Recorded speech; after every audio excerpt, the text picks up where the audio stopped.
Morning all, hope you're well. I've got no work today, which is lovely because I fucking love a long weekend. I can't go on holiday or anything like that anytime soon.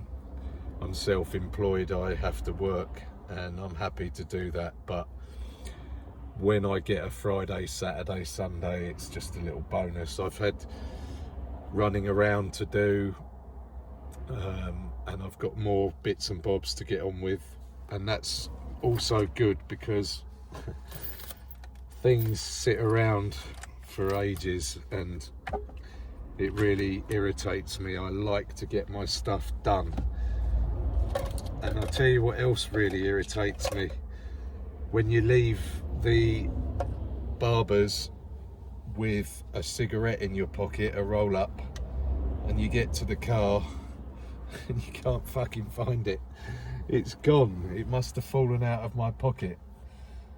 I can afford to lose it. I just don't like to roll ups if I can help it, which is weird, I know, but it's a bit boring doing all that.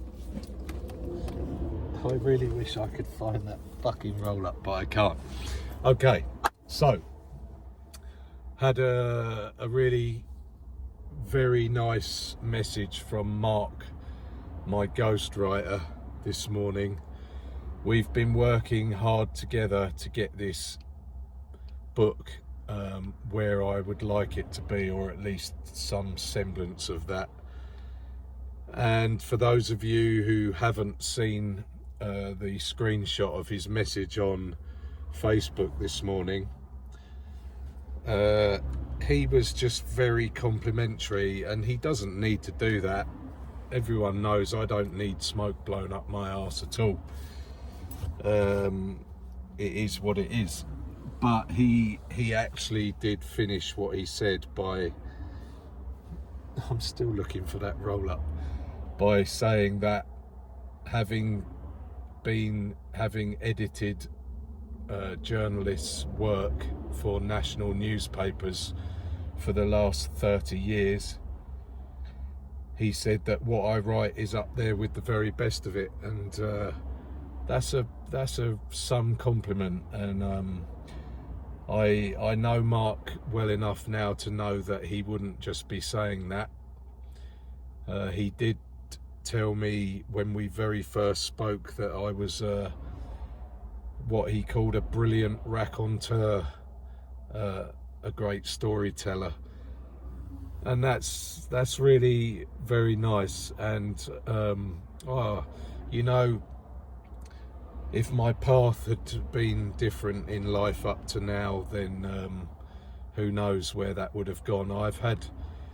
It's sad to say really, but I've had quite a lot of stuff published in Inside Time, the national prison newspaper,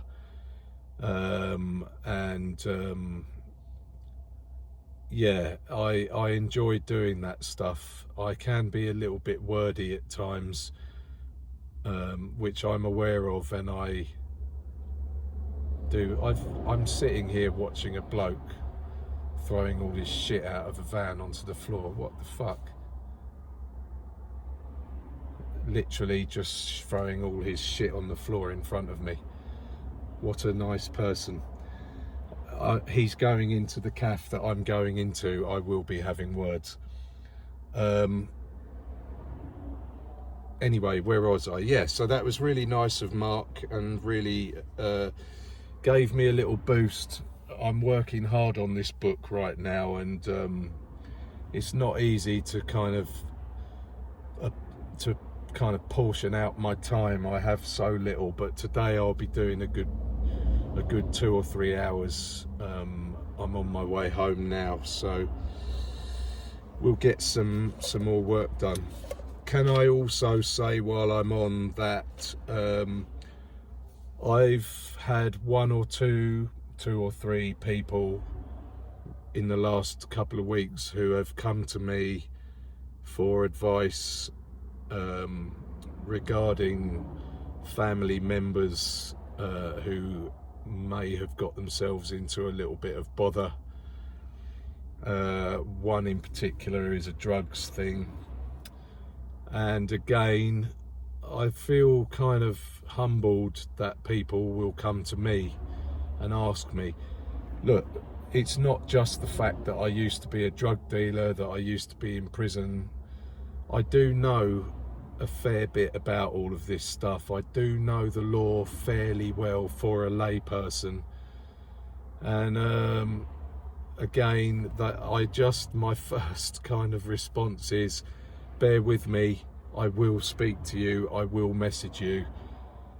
Anyone who messages me on Facebook, on TikTok, on WhatsApp, on text message, or by email, I think most people realise and accept now that I will very unlikely get back to you straight away, because I have to prioritise everything I'm doing, and you know, the list is long and the priorities are you know, the sort of everyday stuff that you'd expect. Obviously work comes first, everything else, actually that's not true. My daughter comes first, then everything else. So yeah, so I appreciate those people coming to me. It doesn't mean that I now would like an avalanche of people, you know, wanting help, but those involved at the minute I've known and interacted with for the best part of a year. I understand people's kind of tension and anxiety when stuff like this kicks off, and I want to help if I can. I think one of my strengths is that I don't bullshit. If I don't know, I will tell you I don't know.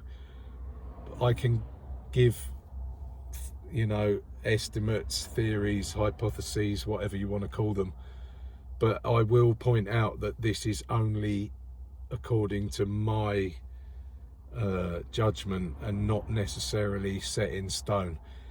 However, things that I know that are set in stone, I will share that knowledge, of course.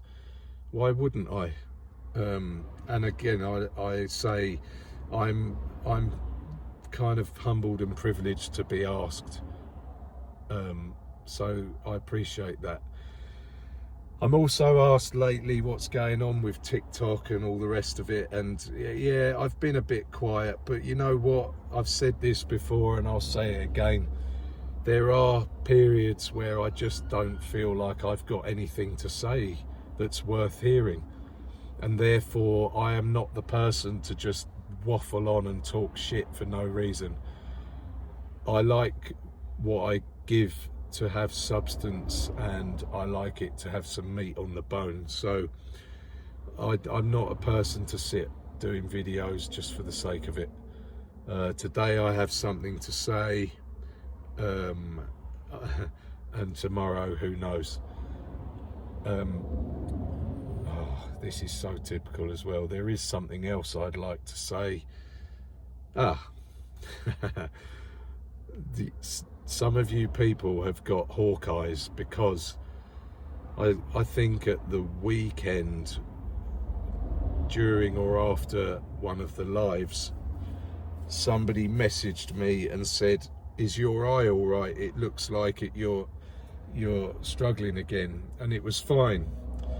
The styes that I had a couple of months ago, they have left some redness and a little bit of swelling, but they were gone. And that's why I say this person who messaged me must have eagle eyes, because about, what was it? It wasn't Thursday night, it was Wednesday night, just before I went to sleep.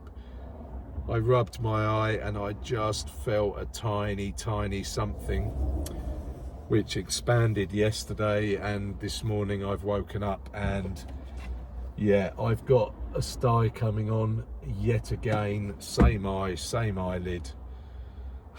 I'll deal with it, it's fine. I've already put some Savlon on it. I don't know whether that will help, but it is antiseptic, so we'll see.